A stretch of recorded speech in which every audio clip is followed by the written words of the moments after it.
This may shock you, or perhaps it will comfort you. Being exhausted doesn't mean you're failing.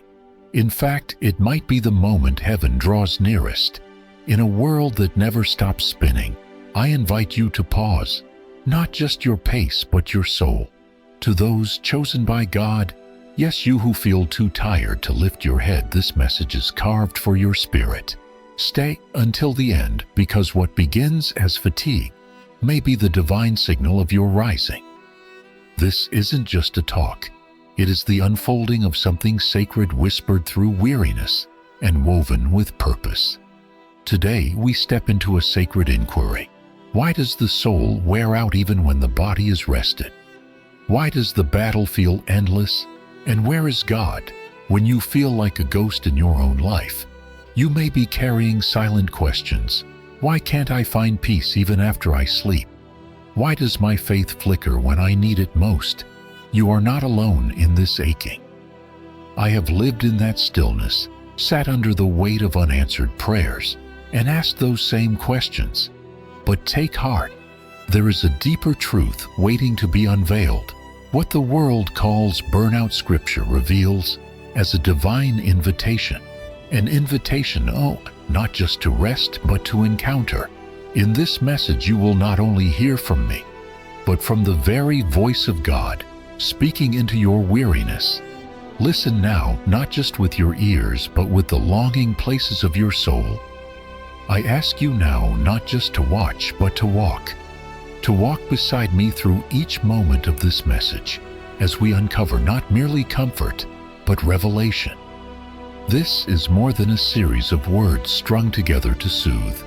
It is a map for those too tired to find the way back.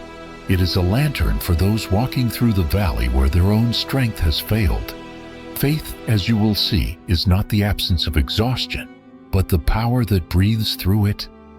By the end of this message, I believe you will see what I have seen, that exhaustion can become the very ground where miracles grow. And if you dare to linger, to press on just one more moment, you will find not just rest, but renewal. So take a breath, let go of the weight, and listen. We begin your journey now. You wake up, and the ache is already there. Not in your back, not in your bones, but somewhere deeper, in a place that no amount of sleep has ever been able to reach. Your body may have rested, but your soul never stopped running. That kind of tired doesn't come from a long day at work or a restless night. No, this exhaustion has a name far older. It whispers from within. It aches in the silence. It pulses in the stillness when the world finally quiets down. And it says, something in me needs to be made new. I've lived inside that ache. I've worn the smile while inside I was barely holding together. You stay functional. You meet expectations. You even inspire others. But somewhere between your first alarm and your final sigh, your spirit starts unraveling. Slowly, quietly, without applause or notice. You're not weak. You're not dramatic. You are human. And you were never designed to carry divine burdens on mortal shoulders. We often misdiagnose this weariness. We tell ourselves we need another weekend, another cup of coffee, another digital escape. But those aren't cures. They are bandages on a wound that goes soul deep. They numb, they distract, but they don't restore. The truth, you're not just tired. You're yearning. You're not just worn down. You're being called higher, because exhaustion isn't always the enemy. Sometimes it is the voice of heaven breaking through the noise. It wasn't failure. It was invitation. It wasn't punishment. It was preparation. You are not breaking down. You are being emptied to be filled with something that cannot run dry. When the world tells you to push through, I say pause. When the world says prove yourself, I say remember who already claimed you. Because the kind of tired that follows you into your prayers and lingers in your worship, it's not just emotional fatigue. It's the soul crying out for its source, for home. And home is not a place. It is presence. And that presence has never left you. It's been whispering all along beneath the busyness, under the weight. Through the silence, come to me. Rest in me. Return to me. You are not forgotten. You are not invisible. You are not too broken to be made whole. You are my child, says the one who shaped galaxies and still bends low to see your tears. You stayed through the dark night, through the unanswered questions, through the lonely battles. You remained when others walked away, when joy felt distant, when hope flickered. And because you remained, because you didn't run, the renewal you long for is closer than you think. But before it comes, you must see the fatigue for what it truly is. Not a curse, a compass. Not the end, a beginning. For the soul grows weary not when it is weak, but when it has wandered too far from the well, when it has tried too long to draw from broken cisterns, when it's forgotten how to simply be held. And if today you feel like you're running on empty, it may be because you've been living without the very breath that first gave you life. So I ask you now not to strive harder, but to listen, to hear the deeper voice underneath your fatigue, to pay attention not to how exhausted you feel, but to why. Because hidden inside that weariness is a whisper, a calling, a door waiting to be opened, not with force but with surrender. And once opened, what you'll find won't just restore you, it will transform you. You are not being punished. You are being drawn. You are not being disqualified. You are being rerouted. Sometimes the soul has to break before it can breathe again. Sometimes it has to run out before it can reach up. And sometimes the exhaustion you feel is not a sign that something is wrong, but that something holy is stirring beneath the surface. God is not distant in your weariness. He is near, nearer than you've ever known. And when you reach that sacred threshold, when you stop trying to escape the fatigue and start listening to it, you begin to find Him in the very places you once feared, not just waiting at the finish line, but walking with you in the fog, not just at the mountaintop, but in the middle of your unanswered prayers, not just in your strong moments, but in your weakness, in your unraveling, in your emptiness, in your deepest sighs. That's where real change happens. That's where souls are remade, not in the absence of weariness, but in the presence of grace that meets you inside it. Not when you feel powerful, but when you finally allow yourself to be held. And that, friend, is not the end of your strength. It is the beginning of your healing. So do not despise the tiredness. Do not curse the ache. Do not be ashamed of the weariness that brings you to your knees, because it is there, right there, that something eternal begins to stir. And what rises from that surrender will not be a stronger mask, but a softer heart. Not a tougher will, but a deeper peace. Not more effort, but more presence. You are not too tired to be restored. You are not too lost to be found. You are not too far gone to be called back. And the God who sees through your exhaustion sees something still shining beneath it, a soul ready to be filled again, a heart ready to return home. You were never meant to do this alone. You were meant to be renewed. Not once, not someday, but now. And here, even in this tired moment, is where it begins. I once believed that strength meant standing alone, that real courage was carrying the weight without flinching, pressing forward without needing help. I wore endurance like armor, mistaking silence for nobility and self-reliance for faith. I thought the more invisible my struggle, the more impressive my obedience. But the truth unraveled slowly through long nights, unanswered prayers, and the kind of fatigue that not even sleep could erase. That unraveling wasn't failure, it was revelation. It wasn't the end of strength, it was the beginning of surrender. You were never made to carry the world. That pressure on your chest, that heaviness in your bones, it's not a flaw, it's the evidence of something divine trying to break through. Because you were not built to be invincible, you were built to be held. You were not designed to be your own savior.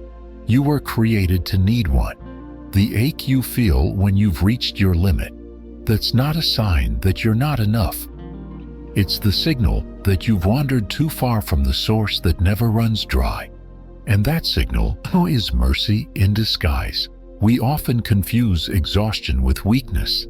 But listen closely, your fatigue isn't proof that you've failed. It's proof that you've been fighting battles in your own strength for too long. And you've done well to come this far. You have survived storms that tried to erase you. You have stood when the ground gave way beneath others. You've led while breaking, you've smiled while bleeding. But hear me now, you were never meant to survive alone. Not because you are inadequate, but because you are sacred. And sacred things were always meant to be sustained by holy hands.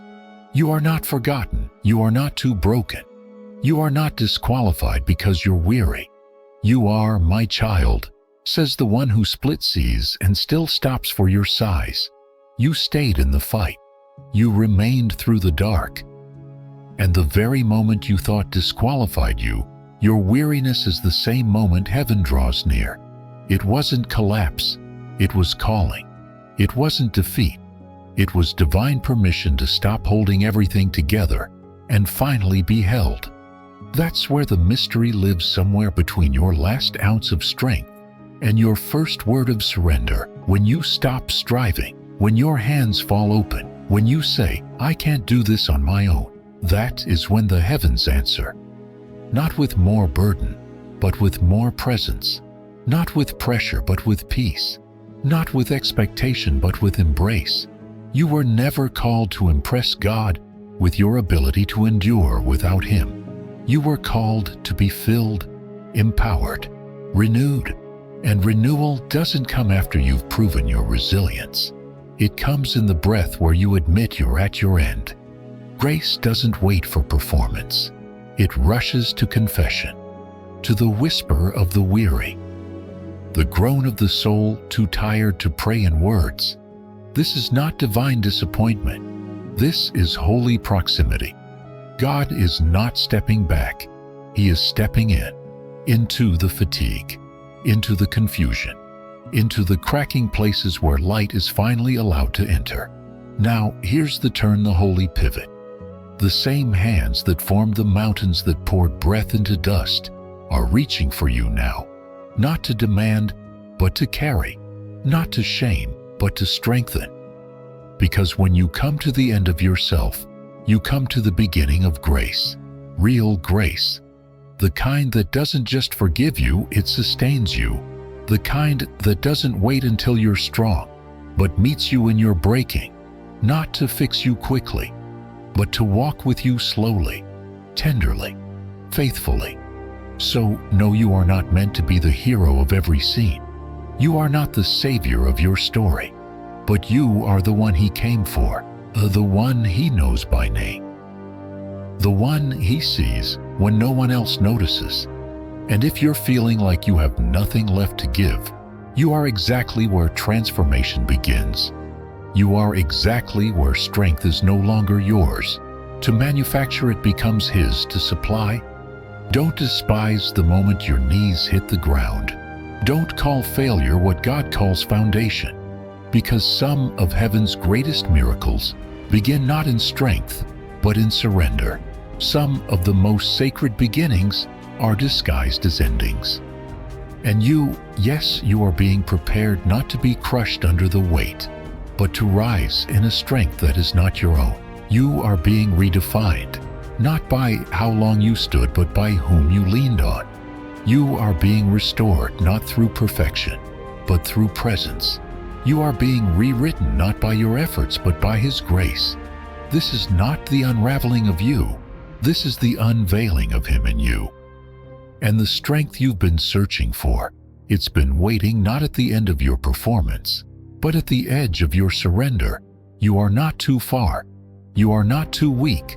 You are not too late. You are still His, and He is still here, still holding, still healing, still carrying you not as a burden, but as a beloved. You don't have to do it alone anymore. You never did. And now the story doesn't end in exhaustion. It begins in grace, right here, right now, in the arms that never let go. Failure doesn't always arrive with a loud crash. Sometimes it creeps in quietly through the door of fatigue. I've seen it in others, and I've seen it in myself. That moment when the exhaustion settles so deeply into your bones that you mistake it for defeat. But I tell you now, not as a teacher looking down, but as a traveler who has walked this weary road, exhaustion is not failure. Weariness is not weakness. And the fact that you feel empty does not mean you have nothing left to offer. It simply means you've been carrying more than you were meant to carry alone. There were days I thought I had reached the end. I had poured out everything I had, and still the mountain didn't move. I prayed, I worked, I showed up, and yet the silence lingered. The strength dwindled, and somewhere in the shadows of that fatigue, the lie crept in, maybe you're not enough. But it wasn't truth, it was distortion. It wasn't the voice of God. It was the echo of a world that confuses limits with failure and humanity with insufficiency. Here's the truth I've discovered, and it's a sacred one. Even the greatest among us, those anointed, chosen, entrusted, reach the end of themselves. Moses grew weary.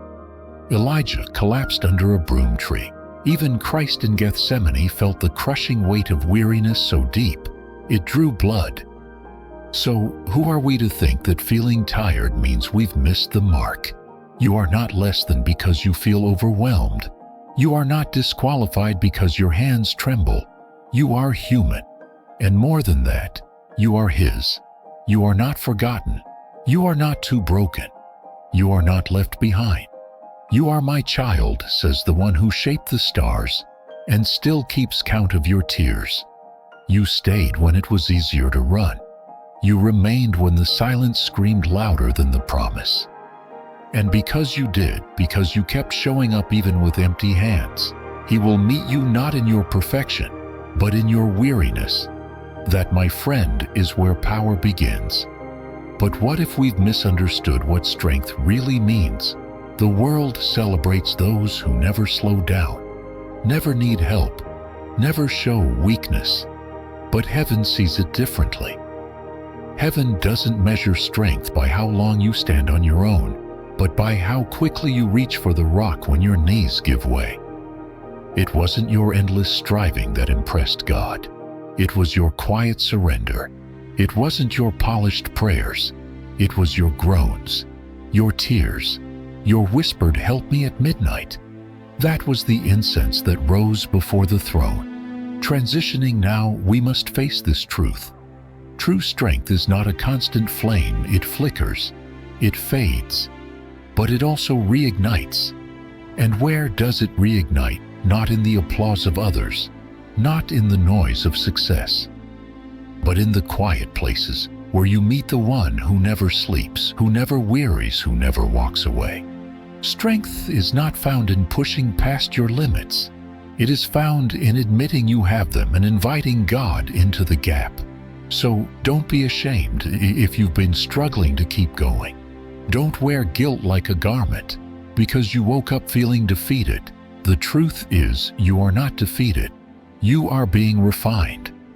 What feels like breaking is often God's way of emptying your hands so He can place something eternal in them. What feels like collapse is often the beginning of calling. You've been in the battle, yes, but you're not just a soldier, you're being prepared for kingship. There is glory in the fatigue if you'll see it. There is holy oil even in the cracked places.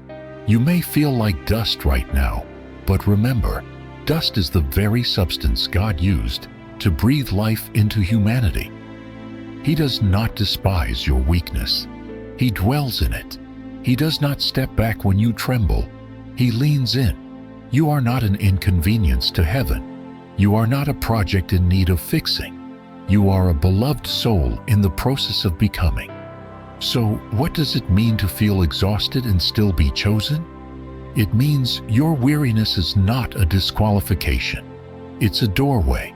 a threshold into a deeper kind of faith, not the kind that dances in victory, but the kind that holds on in silence. The kind that says, though I am tired, I will trust. Though I am worn, I will worship. That kind of faith moves mountains because it is not built on your strength, but His. And as we close this thought, I want you to hear this again, not from the noise of the world, but from the voice of the one who sees beyond your surface. You are not failing. You are not falling apart. You are being emptied, yes, but only to be filled. You are being stretched, yes, but only to be sent. This is not your ending. It's your pressing, your refining. And though you may not feel it yet, strength is coming. Joy is rising. Renewal is on the horizon. You are not what your fatigue says you are. You are what heaven has declared redeemed, upheld, sustained. You are not what the exhaustion whispers. You are what the cross proclaims. You are loved. You are seen. You are chosen. And even now, even here, even at your lowest, He is with you. You stayed. You remained. And that is more than enough for grace to begin. I used to think I needed a break, a weekend away, a silent room, a few hours of escape wrapped in noise that didn't ask anything of me. And yes, sometimes I found a moment of stillness, a breath, a pause, but I always came back just as empty. The peace didn't last. The rest didn't reach the ache I carried. It wasn't laziness. It was longing. It wasn't weakness. It was thirst. And I had been drinking from wells that could never quench. This is what I've learned. Rest isn't always restoration. Sleep can silence the body, but only presence can quiet the soul. You can close your eyes but still carry the storm inside. You can scroll until your mind numbs, but the ache beneath the surface will still whisper through. You can binge, retreat, withdraw, but no escape will heal what only encounter can. Because real peace doesn't come from the absence of pressure.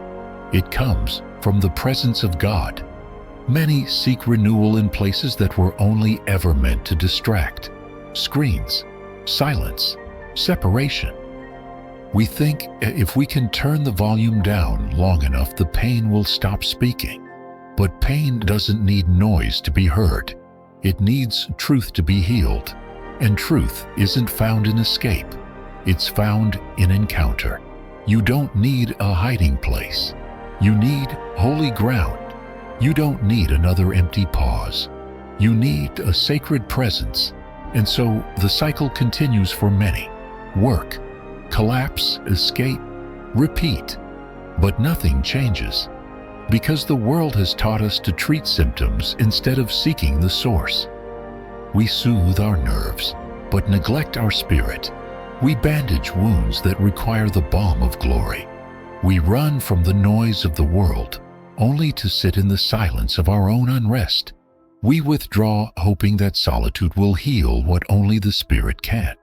But the truth is plain. Only the eternal can mend what was never made to be filled by the temporary. You are not failing because the break didn't help. You are not too broken because the silence didn't bring clarity. You are not unspiritual because the retreat didn't revive you. You are my child, says the one who made you, and I know exactly what you need. You stayed when it felt like no relief was coming. You remained even when nothing around you changed. And because you did, I will meet you not in the comfort of your distractions, but in the core of your emptiness. I will not leave you in the desert. I will be the well. I will be the water. I will be the rest. True renewal begins when we stop chasing comfort and start seeking communion. When we stop numbing pain and start naming it. When we stop avoiding our weariness and begin to surrender it. It's not about trying harder to fix yourself. It's about turning toward the one who was never tired, never absent, never unaware of what burdens your chest right now. It wasn't entertainment that healed you. It was encounter. It wasn't withdrawal that saved you. It was worship. And that is the sacred exchange. When you finally admit that the distractions aren't enough, When you confess, "I'm tired and I don't need more time off. I need a touch from heaven," that moment changes everything, because heaven hears those words. The veil lifts. The silence breaks. The Comforter comes. Not with noise, but with knowing. Not with answers, but with peace.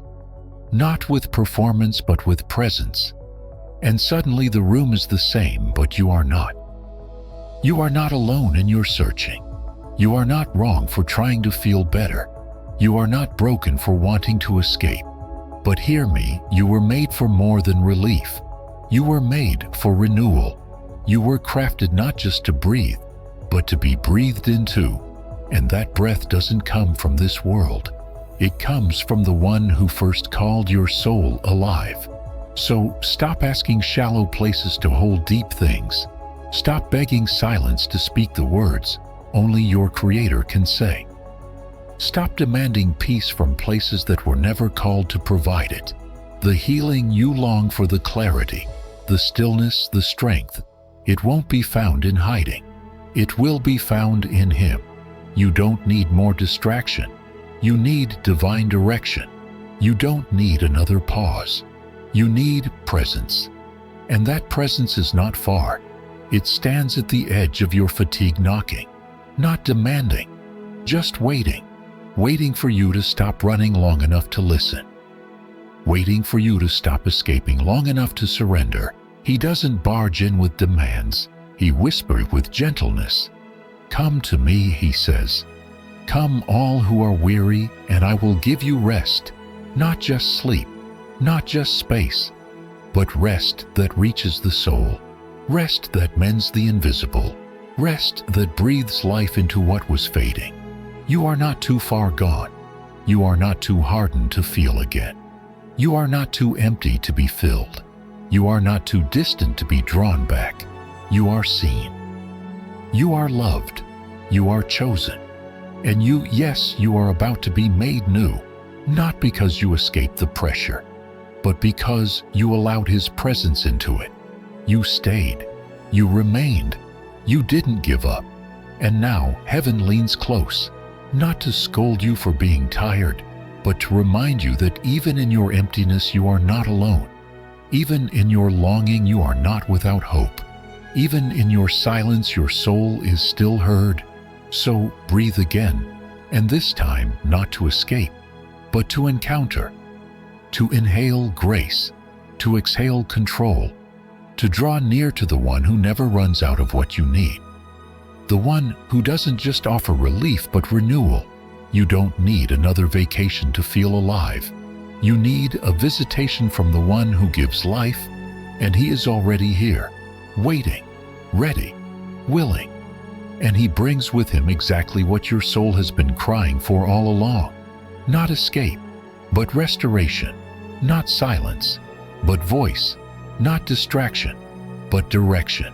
Not emptiness, but everything you were made to carry through Him, with Him, in Him. And that is where true rest begins. Not in your plans, in His presence. And now you are ready, not because the ache is gone, but because you finally know where to take it. You can sleep 12 hours and still wake up tired.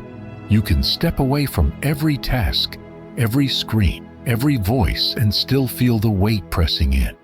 I've lived that paradox. I've walked through the valley after every mountain had been climbed, and still I found no rest. That's when I understood there's a kind of tired no mattress can touch, a kind of weariness no retreat can fix. Because when the soul is weary, the body's rest is never enough. That weariness doesn't shout. It whispers. It creeps. It hides beneath the surface of your schedule and your smile. And it says things like, "Why do I still feel empty? Why does peace seem so far away?" You try to explain it, but there are no words. You just know something is missing. Something deep. Something eternal. And the world doesn't have language for that kind of ache. But faith does. The Spirit does. And God, He understands weariness of the soul better than anyone. This kind of exhaustion is sacred in its own way, because it reveals the limits of what this world can offer. It exposes the shallow wells we've drawn from. It awakens us to the reality that we were not designed merely for survival. We were made for communion, for presence, for the breath of God to fill what human effort cannot. You are not weak for feeling this way. You are not lazy. You are not lost. You are being called, not to collapse, but to come closer. And yes, you are not too far gone. You are not forgotten. You are not too broken. You are my child, says the one who formed you in secret and still holds you in silence. You stayed when numbness would have been easier. You remained when others moved on. You kept breathing through the nights. Your soul screamed for something more. And that perseverance, that faith the size of a mustard seed, it didn't go unseen. Heaven has heard every sigh. Here is the truth. Spiritual exhaustion does not come from inactivity. It often comes from disconnection, from doing much while abiding little, from striving hard while listening less. We lose our center not because we fail, but because we forget where our center is. You were not created to live apart from your source. You were not crafted to carry your calling without communion. Even oil runs dry without return to the jar. And so do you. That's why the soul needs more than affirmation, more than accomplishment, more than applause. It needs presence. It needs stillness, not just to pause, but to encounter. It needs the voice that spoke the stars into being, to speak once again into you. The voice that does not condemn, does not rush, does not demand, but simply says, I see you. I'm here. I've never left. It wasn't laziness. It was depletion. It wasn't failure. It was invitation. You have reached the point where your strength ends so that His strength can begin. That is not your ruin, it is your resurrection. That is not the moment you break, it is the moment you are rebuilt, not by your effort but by His Spirit, not by performance but by proximity. When I was at my lowest, I realized something beautiful. God never asked me to be endlessly strong. He only asked me to come, to rest, to dwell. And in doing so, I found a strength that wasn't mine to begin with. I found joy that didn't depend on circumstance, peace that didn't hinge on understanding. I found a river that never ran dry, and it ran straight through the center of my surrender. So, if your soul is tired, it's not your job to try harder. It's your invitation to lean in deeper, to sit long enough for silence to turn into sanctuary, to breathe until your breath is no longer yours, but His flowing through you. This is not the end. This is the beginning of a new rhythm, one that moves to the cadence of grace, one that walks in step with eternity. You are not failing because you're tired. You are not broken beyond repair. You are a vessel being reformed in the hands of the potter. And if the cracks have begun to show, perhaps it's only so the light can shine through. You are not forgotten. You are not abandoned. You are chosen. You are still being carried. And from this place, from this ache, this longing, new life will rise. So breathe and believe again, not in your own strength, but in the one who never slumbers, who never grows weary, who knows exactly how to revive the soul, your soul, now, here, in Him. There is a kind of tired that feels holy, a weariness that follows a long day of purpose, a hard-fought battle, a labor of love.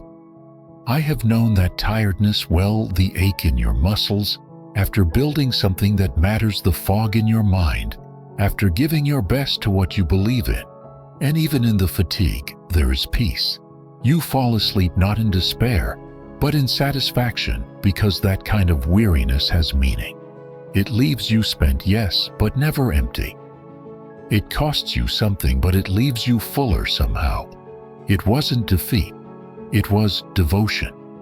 But then there is another kind of exhaustion, a darker one, one that drags instead of deepens, one that leaves you not fulfilled, but hollow. I've walked through that valley too. That's the kind of tired that clings to you even after rest, that follows you into prayer. That doesn't come from effort, but from disconnection. It doesn't rise from passion, but from pressure. It is not the fruit of meaning. It is the symptom of wandering. And this is where the distinction must be made, because not all tiredness is the same. One kind affirms your calling. The other questions your identity.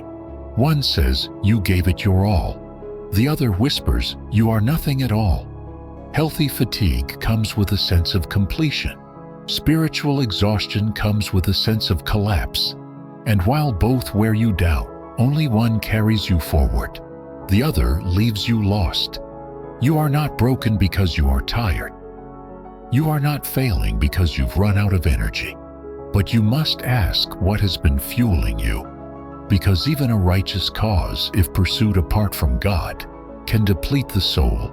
Even good intentions, if untethered from grace, can drain you to the core. I know. I've done both.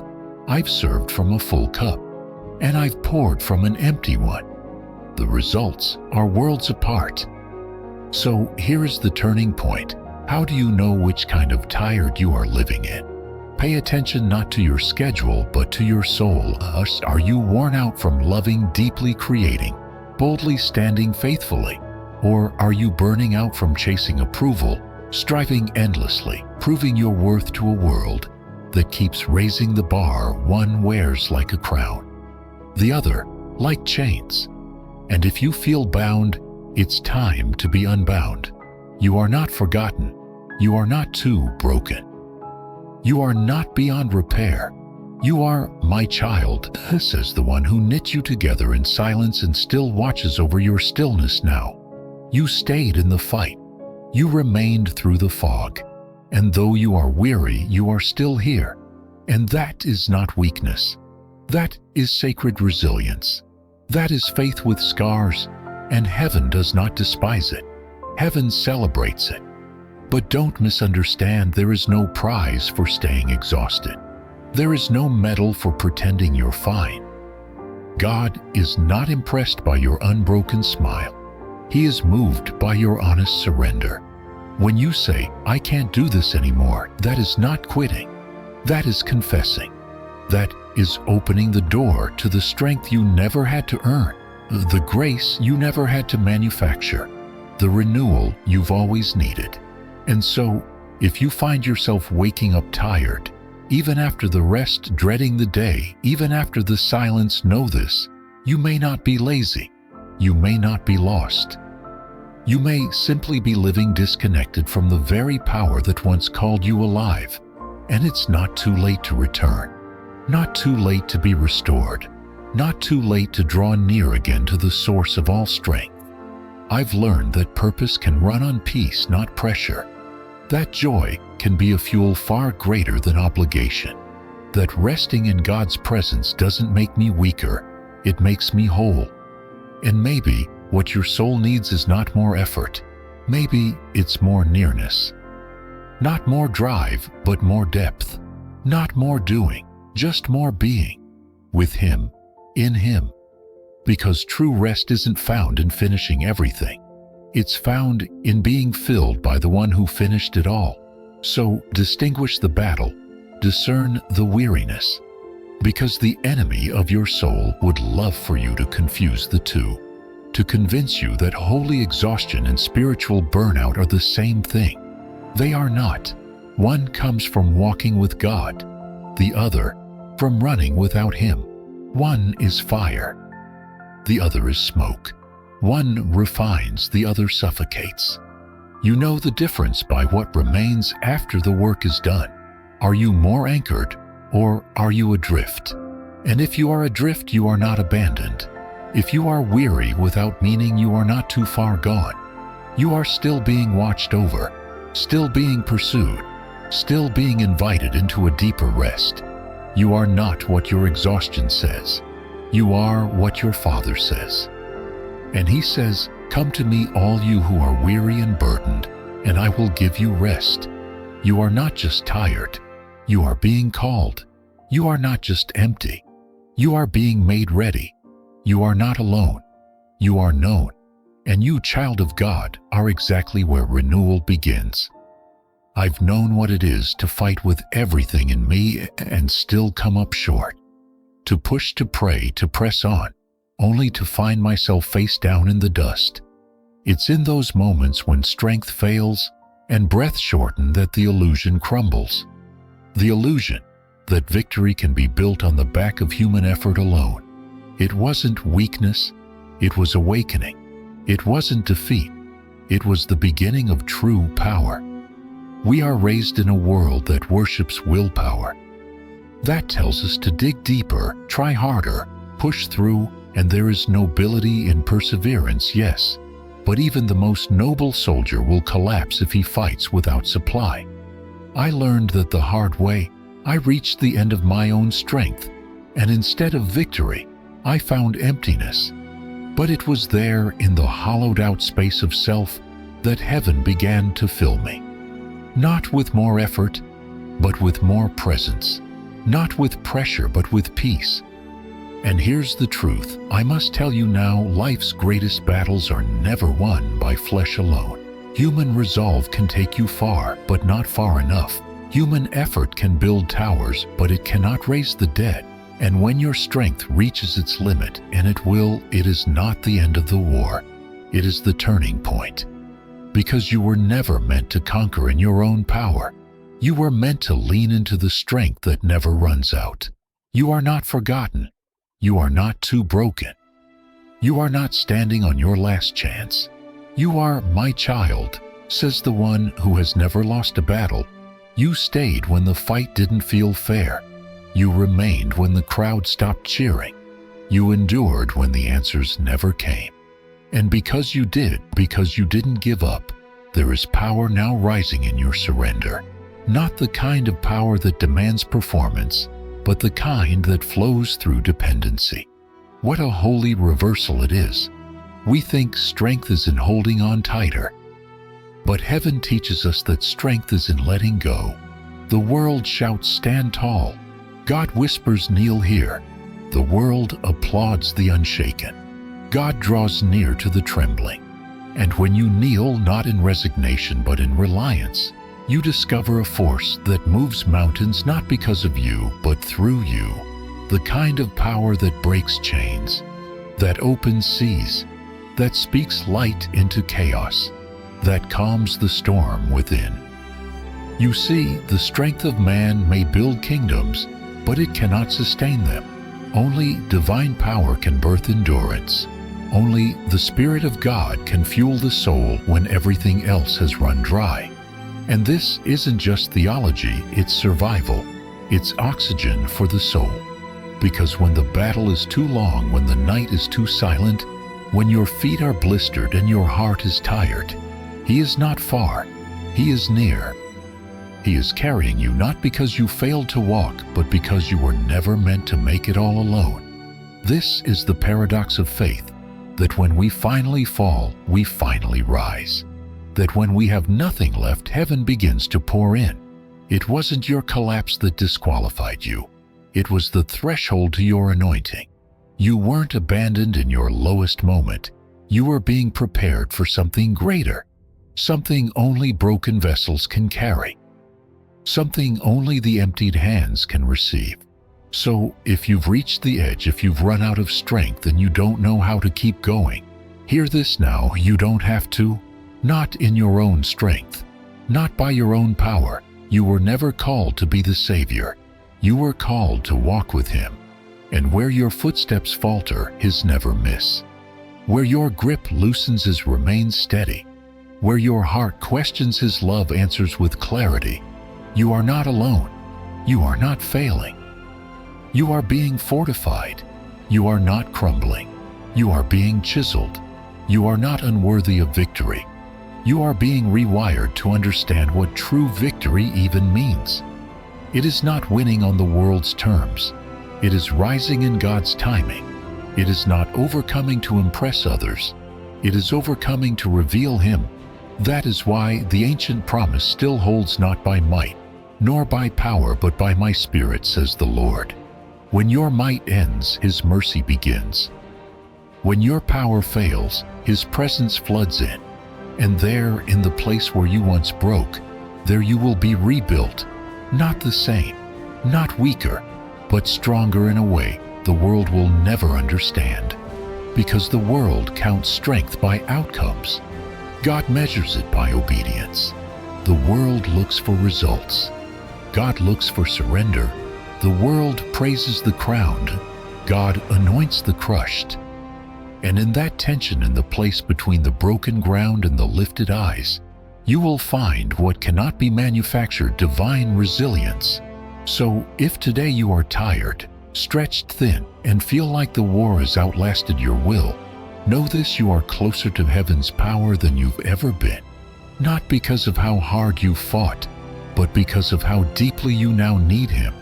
That need is not a flaw, it is the doorway. And through it walks the God who never grows weary. The God who never loses. The God who calls you not by your exhaustion but by your name. Victory is not reserved for the strongest. It is promised to the surrendered. And you, child of God, are not standing at the end. You are standing at the beginning of grace, of glory, of a strength not your own. And it is enough. It has always been enough. I spent years trying to prove I was strong. To the world, to the church, to myself. I wore effort like armor and achievement like a badge. The more I accomplished, the more I believed I was becoming who God called me to be. But somewhere between the applause and the exhaustion, something cracked. And in that silent breaking, I realized something the world never told me. True strength doesn't rise from endless striving. It is born from sacred surrender. We live in a culture that equates momentum with meaning, that praises the hustle, that crowns the restless. You wake up and the pressure is already waiting. Do more, be more, keep moving. There's little room for pause, even less for presence, and certainly none for weakness. But I've learned slowly, painfully, that pushing harder isn't always the way forward. Sometimes it is the very thing keeping you from what your soul needs most. It wasn't acceleration I needed. It was abandonment, not of responsibility, but of control. Here's the shift that changed me. Surrender is not defeat. It is alignment. It's not quitting.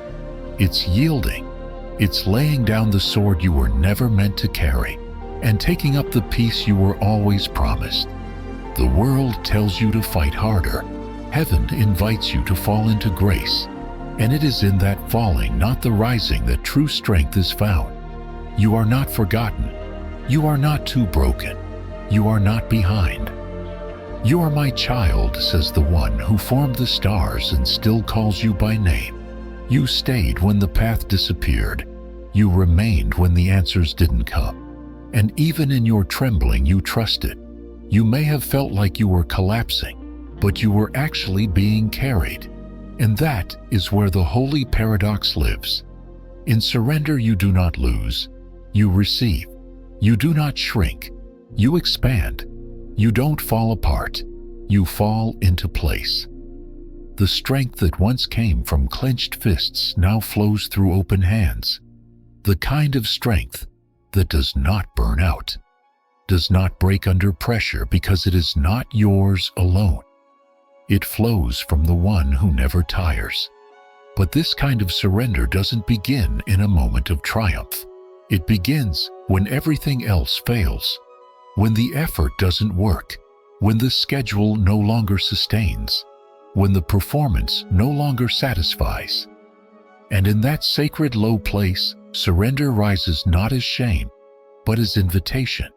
The invitation to stop holding it all together and let God hold you instead.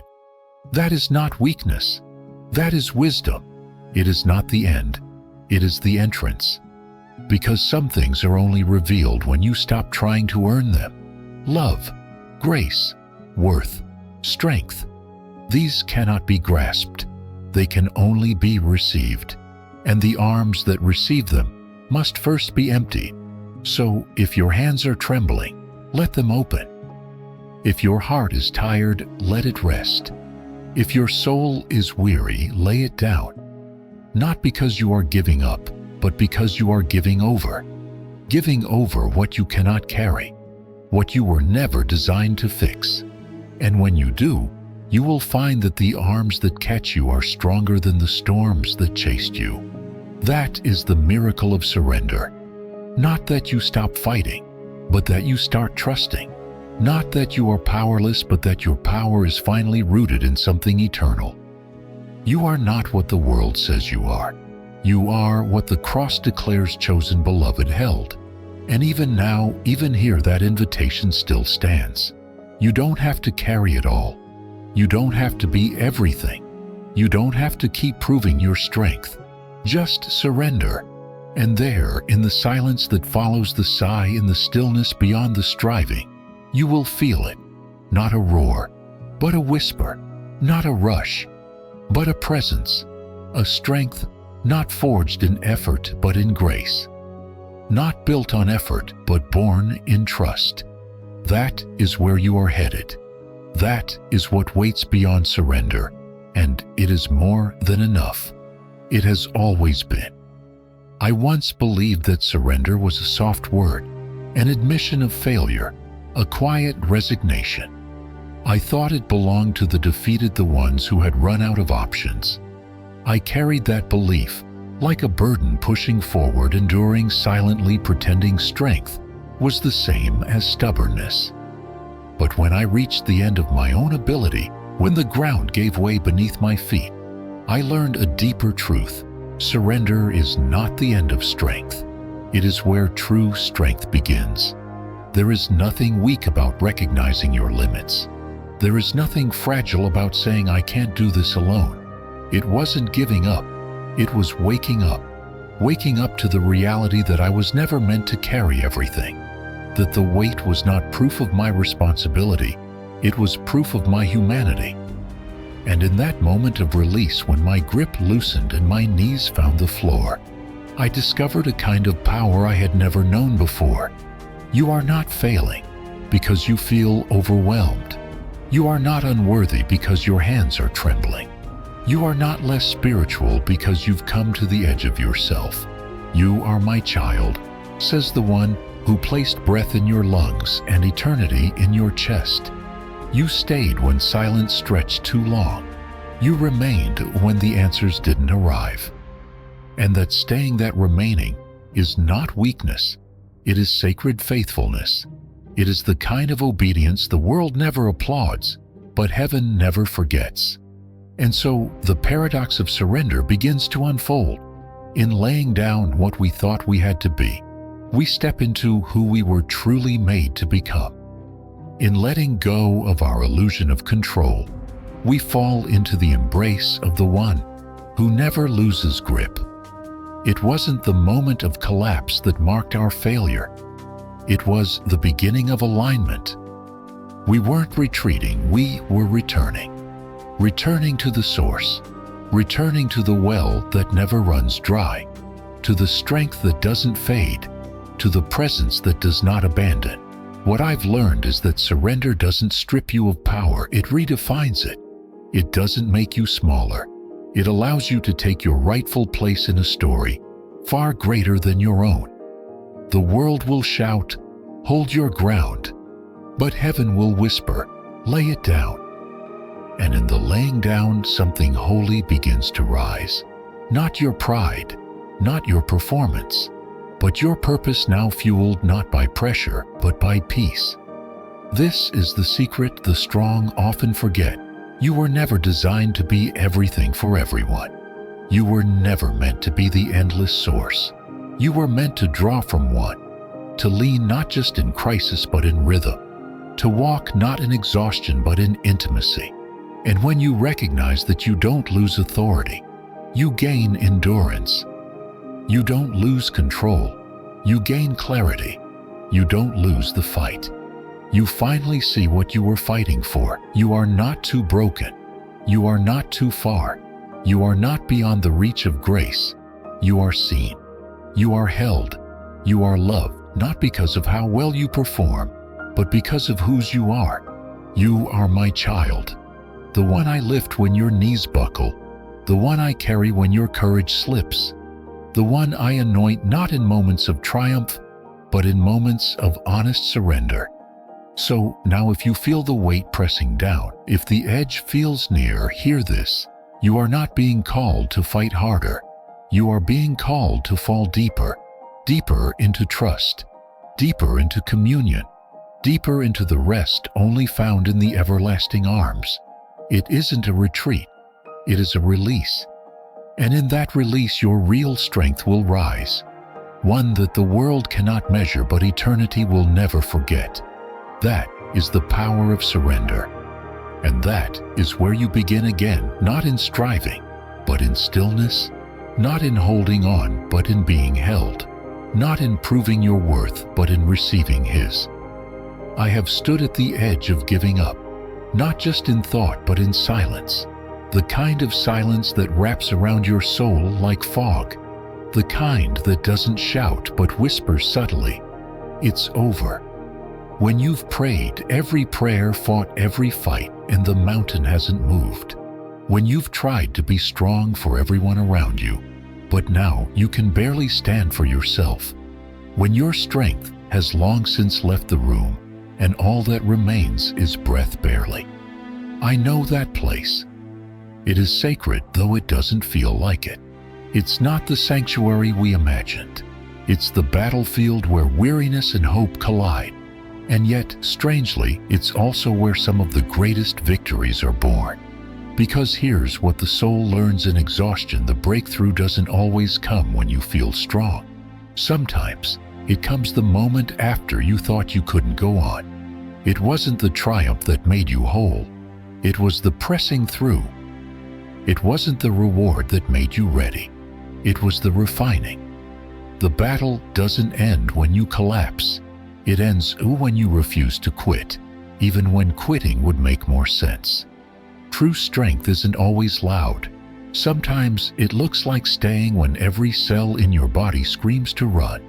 That is the mystery of the kingdom. So often the crown follows the crushing. The oil comes after the olive is pressed. The resurrection follows the tomb. It is in those darkest moments, the almosts, the "I can't take another step" moments, that heaven leans in. Not because you have it together, but because you stayed, because you remained, because even with trembling hands you still held on. Even when your faith didn't feel powerful, it was real. And in the kingdom of God, real no matter how small is enough. You are not forgotten. You are not too broken. You are not overlooked in your waiting. You are my child, says the one who counts every tear and sees every step you didn't think you could take. You stayed when leaving felt easier.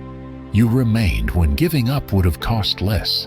And that choice made in weakness was a roar in heaven's ears. That faith, quiet as it was, moved mountains you couldn't see. The delay wasn't denial.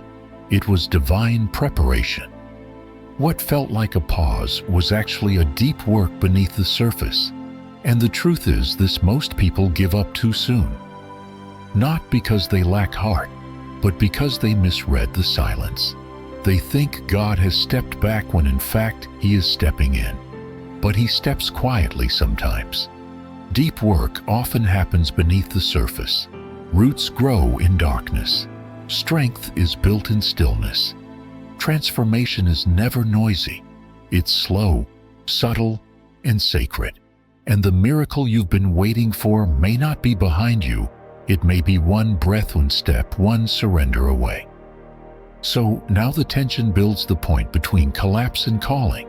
The space where the enemy whispers it's not worth it, and the Spirit whispers back, you are closer than you know. If you quit now, you may never see the dawn that was already breaking. If you stop here, you may never taste the joy that was already rising. It is not that the battle is easy. It's that the victory is near, and the weariness, as heavy as it feels, is often the final threshold before breakthrough. The struggle isn't proof that you're failing, it's often confirmation that something is being birthed. You are not what your fatigue says. You are what your faith still believes in the quiet.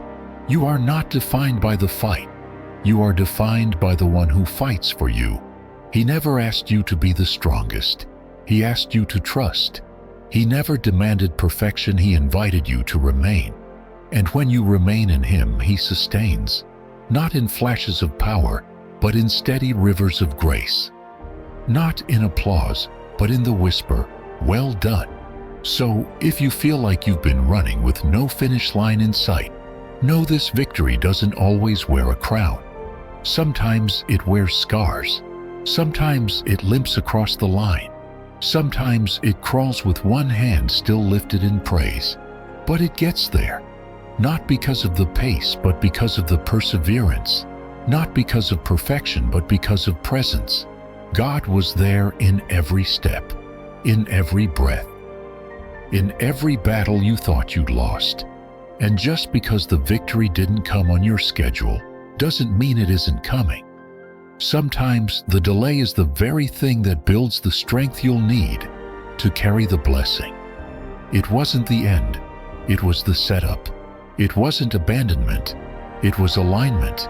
He didn't forget you, he was forming you.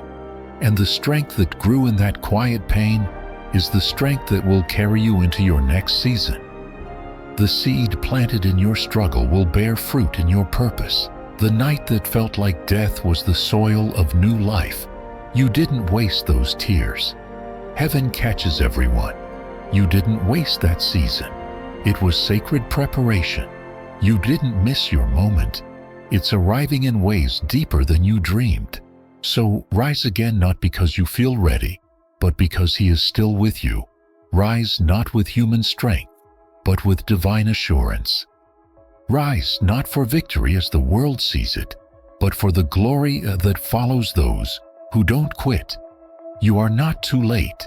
You are not too weak. You are right on time for grace. You are right in step with breakthrough. And the weariness you feel today may just be the last shadow before the sun returns. Because the God who met you in your darkest place is the same God who leads you into wide open spaces. The same hands that held you in your lowest moment are the hands lifting you now, not because you earned it, but because you endured. You stayed, you remained, and now the dawn is coming. Not someday, now. Victory is not just coming, it's already begun, and it's carrying your name. There is a kind of tiredness that rest cannot touch, a weight that no weekend can lift. I've known it. That quiet ache beneath the surface. You wake up after a full night's sleep but still feel hollow. You accomplish your goals, check the boxes, receive the praise, and yet something inside remains unsettled. You try to name it. You try to silence it. But the truth is, it's not something wrong with you. It's something deeper calling out from within you. It's the soul crying for something more. That kind of weariness isn't just physical or mental. It's spiritual. It's not born from doing too much, but from living too disconnected. And it always points to the same longing, a longing for what the world cannot offer. You can't shop it away. You can't scroll it away. You can't bury it in busyness. Because this hunger is not for more. It is for meaning. This thirst is not for comfort. It is for communion. And that ache is not weakness. It is wisdom rising from the deepest parts of you saying, there must be more than this. You are not broken for feeling this way. You are not weak because the world's pleasures fall short. You are not failing because the applause feels empty. You are my child, says the one who made your soul to crave eternity. You stayed when others ran to shallow wells. You remain, even when the emptiness didn't make sense. And that hunger you feel, it's not a curse. It's a compass. It's pointing you home. The truth I've discovered often through trial more than triumph is this: your soul was never meant to be satisfied by temporary things. That hollow ache is not a flaw, it's evidence of design. You were made for more than survival, more than success. You were made for someone. That's why nothing else lasts. That's why every human heart eventually reaches this same threshold, where achievement can no longer fulfill and entertainment no longer distracts. The applause fades. The noise grows old. And still the soul aches. And when the soul begins to ache, that is not the moment to panic. It is the moment to pay attention, because the ache is not a wall, it's a doorway. The longing is not something to be suppressed, it's something to be followed. It's the signal that you've reached the edge of what the world can give you and are now standing at the border of what only heaven can provide. That ache is not the problem, it's the pathway. The world offers many things, but nothing it offers lasts. The approval fades, the adrenaline wears off, the novelty turns to routine, and still the ache remains. That is when the soul begins to remember. It wasn't made to feast on fleeting things. It was made to dwell in glory. And until it returns to that place, until it finds its rest not in what is seen, but in who is unseen, it will never truly be whole. You are not too far from that rest. You are not too stained to be welcomed. You are not too empty to be filled. He sees you, He knows you, and He is waiting not to condemn but to complete, not to question but to quiet the storm inside. The rest you're looking for will not be found in changing the scenery. It will come in shifting your source, from yourself to Him, from the world's noise to His voice, from trying to fill the void to trusting the one who fills it effortlessly. Because peace isn't found in avoidance, it's found in alignment. Renewal doesn't begin when life gets easier. It begins when you return to the one who made you. He doesn't require perfection. He doesn't wait for your motivation to return. He meets you in the ache. He welcomes you in the confusion. He ministers to you not when you have it all together, but when you're honest enough to say, I don't know what else to do. And in that honesty, something sacred awakens. You stayed, you remained, and now He comes. Not in thunder, but in truth. Not in lightning, but in love. You were never forgotten in your longing.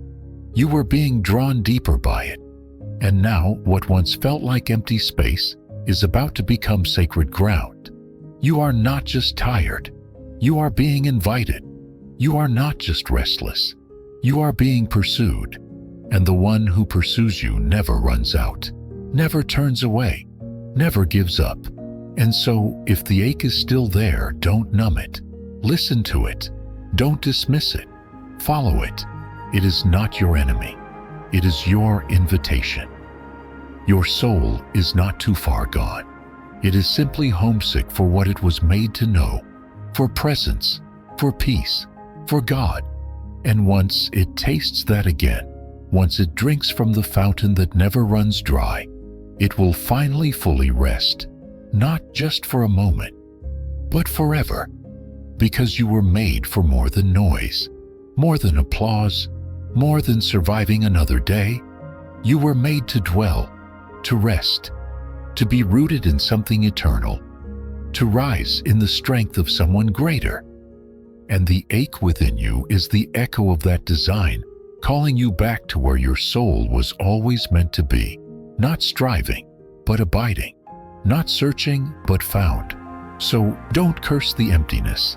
It may be the kindest invitation you've ever received.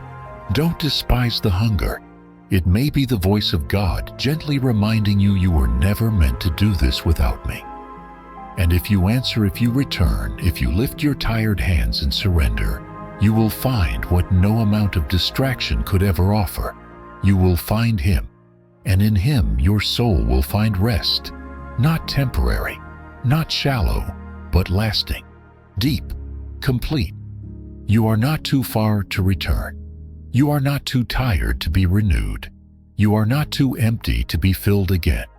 You are His, and He is waiting, right here, right now, in the stillness your soul has been craving all along. I once believed that renewal would come in the quiet, that if I could only step away from the noise, the pressure, the chaos, I would find the peace I longed for. I searched for stillness in the absence of struggle. I thought if I could escape the weight of the weariness would leave too. I imagined that rest meant retreat, that healing required isolation. But I learned through fire, not fantasy, that renewal doesn't wait in the safe places. It finds you in the middle of the storm. Not outside of hardship, but right in the heart of it. Because it wasn't the absence of difficulty that changed me. It was the presence within it. It wasn't the escape that brought strength. It was the encounter. When I stopped running from my pain and started wrestling with it before God, something sacred began. I didn't become stronger because the trial ended. I became stronger because I met someone greater in the midst of it. The furnace didn't consume me, it refined me. And I came to see that not every storm is sent to destroy. Some are sent to reveal what cannot be shaken. And here lies the mystery that many miss. We think peace means ease. We think healing requires distance. But Scripture tells a different story. From Abraham on the mountain, to Moses at the sea, to Christ in Gethsemane, the pattern is clear. God does not remove us from the fire. He meets us in it. Renewal is not found on the other side of trouble. It is forged in the middle of the pressure. It is shaped in the silence between our cries. It is carved out of our surrender, not our escape. You are not forgotten. You are not too broken. You are not disqualified because you're in the struggle. You are my child, says the one who watched you stay through the nights when leaving would have been easier.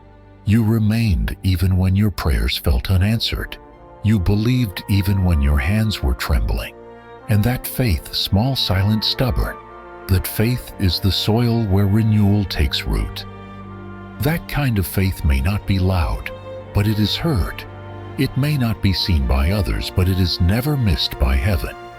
But I understand the temptation to flee. We all crave comfort.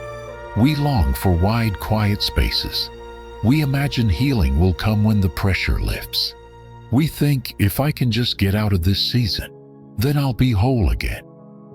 But what if the very thing you're trying to escape is the place God is shaping you? What if the fire is not your failure, but your formation? What if the fight isn't the distraction, it's the tool? What if the valley isn't the detour, it's the classroom? You don't need to run to be restored. You need to remain. You don't need to avoid the weight. You need to discover who is willing to carry it with you. Because this is the promise. He never guaranteed a life without storms. He promised His presence within them. And when the waves rise, He rises higher. When the burden grows, so does His grace. And in that sacred tension between your breaking and His building, you will find a strength not born of will, but of wonder, a peace not made of escape, but of endurance, a rest that doesn't come from avoiding the struggle, but from meeting God in the middle of it. You stayed, you remained, and because you did, He is here. He is not waiting at the finish line. He is walking in the fire, the kind of God who doesn't pull you out to change you, but walks in with you to resurrect you. You won't come out the same, but you will come out whole, not untouched but transformed, not perfect but renewed. And that renewal will be rooted not in what you escaped, but in who you encountered. This is the gift hidden in the hardship, a deeper communion, a closer walk, a strength that doesn't come from effort but from encounter. The very pressure you feared might break you becomes the place He builds you, not despite the pain but through it, not because of your strength but because of His nearness. It wasn't the absence of resistance that taught you how to trust, it was the friction, the struggle, the moments you had nothing left but Him, and discovered He was more than enough. And so, if you're in it now, if the walls are closing in, and the ground feels uncertain, Don't assume he's far. Don't believe the lie that this trial means you've failed. It may mean you're exactly where you need to be. Not to suffer endlessly, but to be shaped eternally. Not to be left alone, but to be led through. You are not what the struggle says you are. You are what he whispers over you in the middle of it, chosen, beloved, sustained. You are not abandoned. You are being anchored. You are not drowning. You are being drawn deeper into the mystery of grace. Because real transformation doesn't begin at the mountaintop. It begins in the breaking, when everything falls away and all you have left is a whispered, "God, I need you." That's not a collapse. That's a cry, and heaven hears every word of it. Renewal is not the reward for the escape. It is the miracle of endurance, and it begins not when you leave the hard place, but when you find him in it. That's where it happens. That's where he meets you. That's where everything changes. Not when the fight ends, but when you stop fighting alone. And in that moment, surrounded by the very storm you once feared, you realize the storm no longer owns you. Because you've been anchored, you've been held, you've been changed. Not by the pressure, but by the presence that walked through it with you. And that, my friend, is where new life begins. Not in the escape, but in the encounter. Right here, right now, in the fire, in the weariness, in the waiting. Renewal begins. And you are not too late to receive it. You are not too tired to rise again. You are not too far gone to be made new. You are his. And he is already working in what you thought would break you, turning it into what will remake you. I used to think strength was proven in how long you could last before collapsing, how much weight you could carry without complaint, how far you could go without asking for help. That's what I was taught. That's what I believed. Until I found myself at the end of my endurance, breathless not from the climb, but from the pride that kept me from ever stopping to rest. It wasn't weakness that brought me to my knees. It was mercy, not a breaking down, but a breaking open. Because strength is not found in the absence of weariness. It's found in knowing where to turn when that weariness comes. Real strength doesn't mean never growing tired. It means knowing where to go when you do. It's not about always standing tall. It's about who you fall toward when you can no longer stand. And so the truth unfolded slowly, painfully, but undeniably.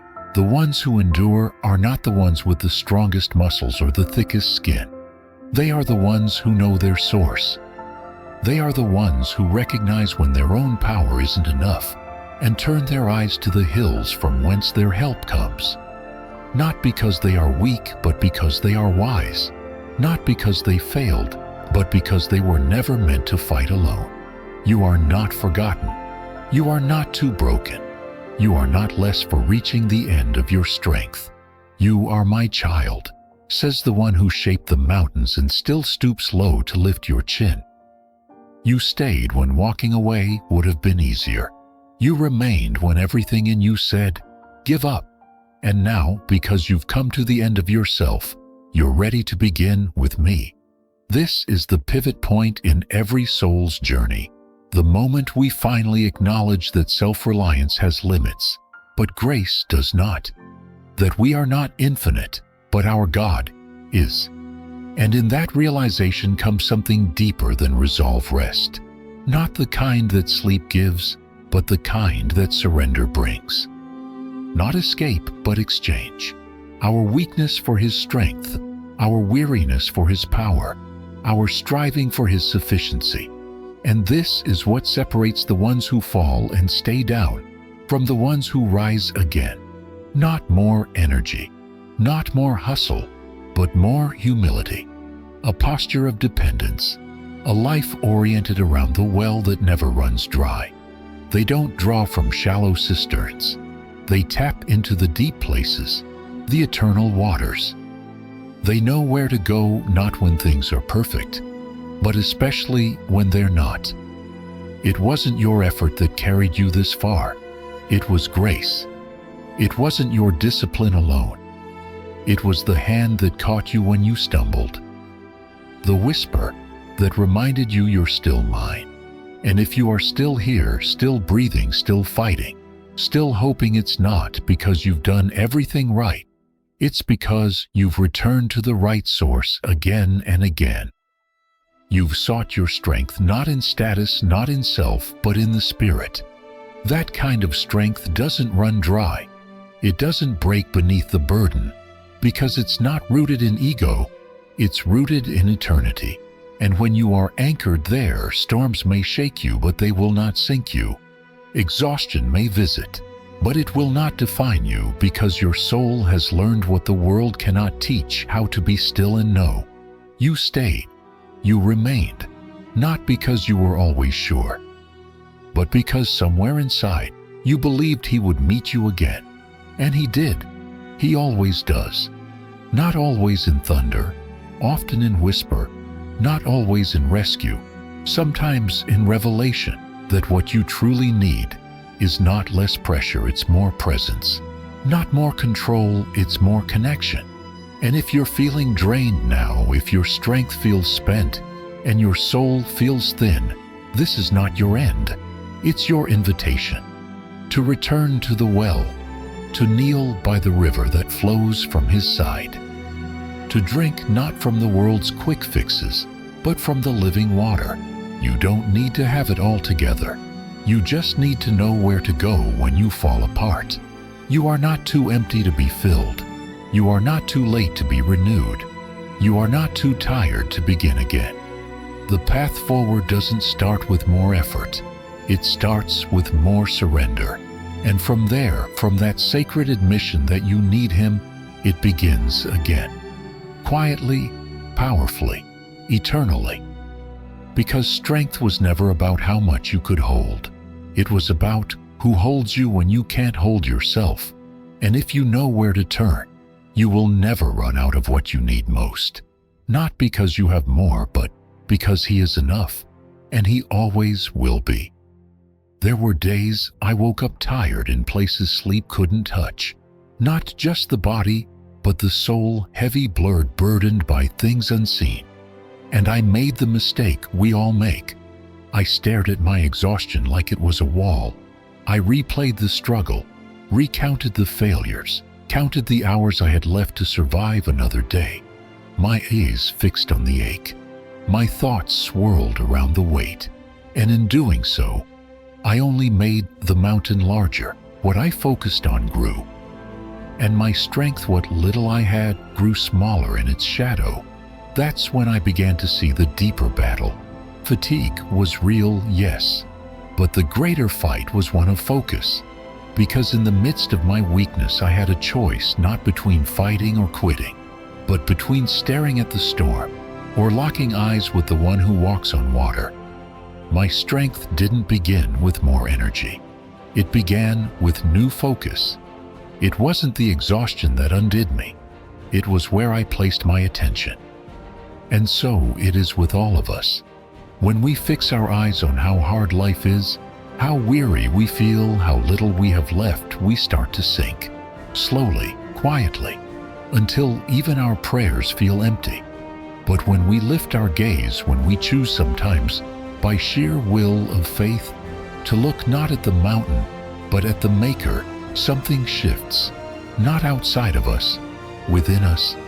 You are not forgotten. You are not too broken.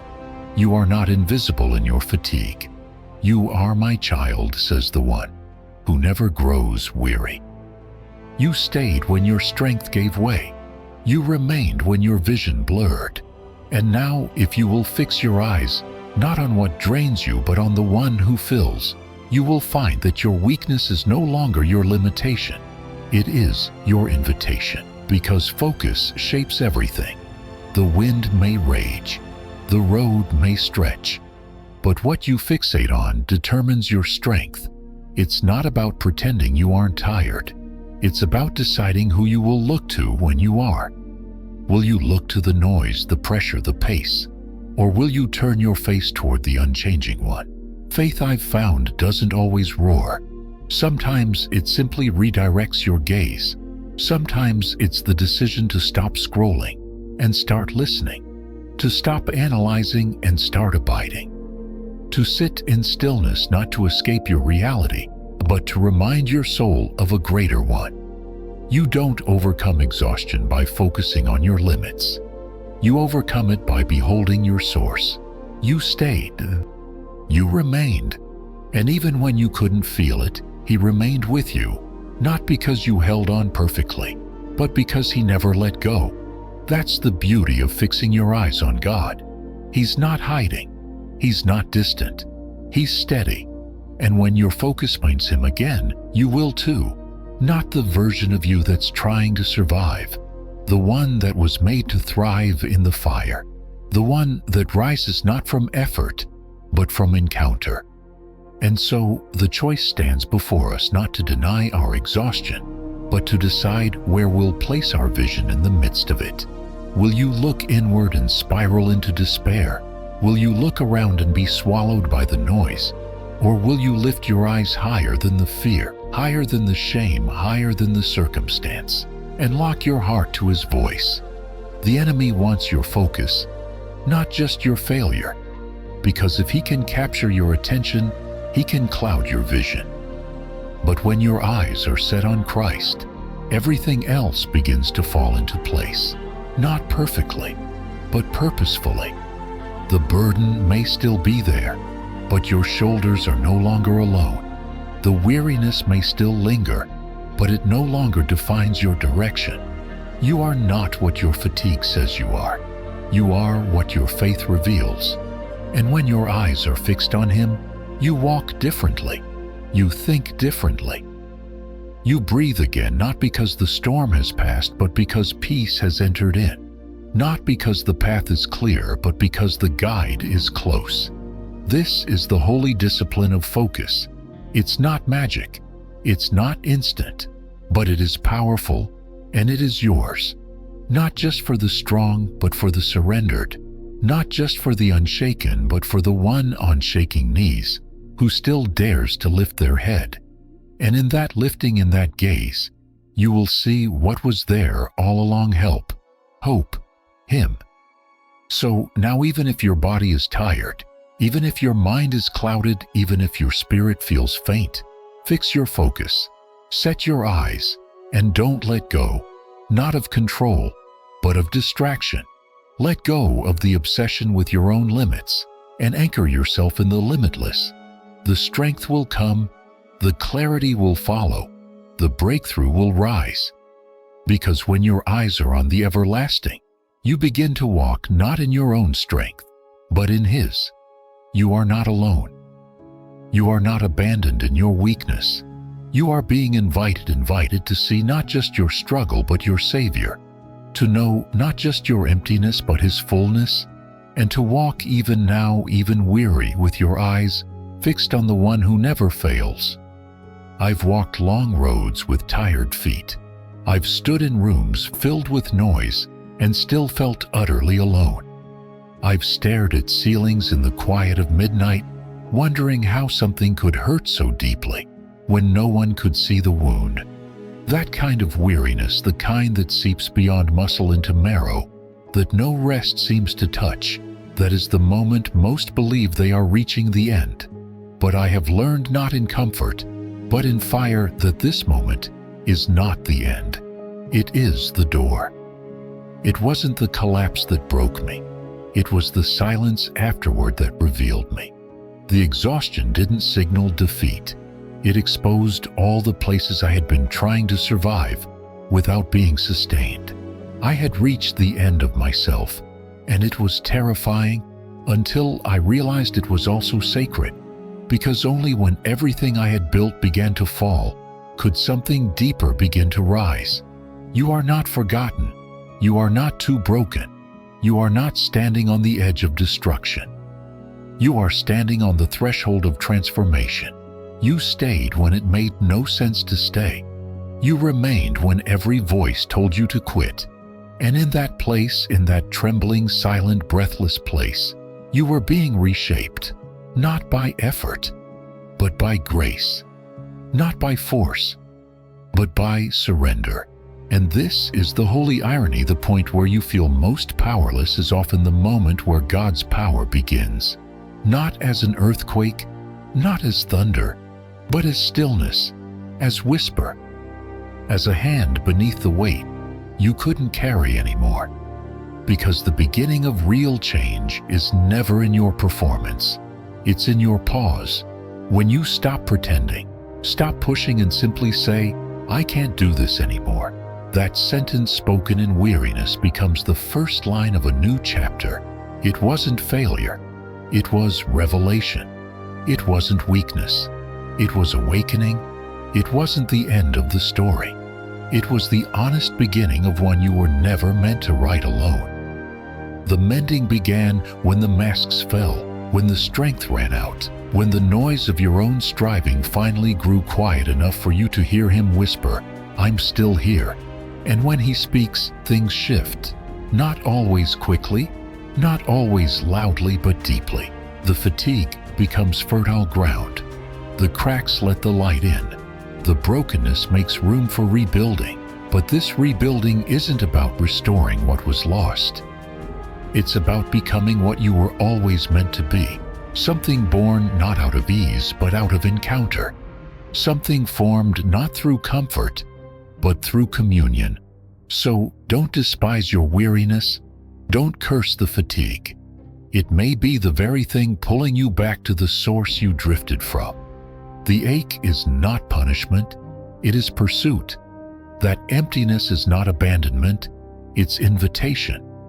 He isn't pushing you away. He's drawing you in. And sometimes the only way will come is when we have nowhere else to go. You stayed. You remained. And even when all you could do was breathe, that breath was worship. That silence was surrender. That pause was permission for heaven to begin what earth could never finish. And what he begins, he finishes. Not always how you expect.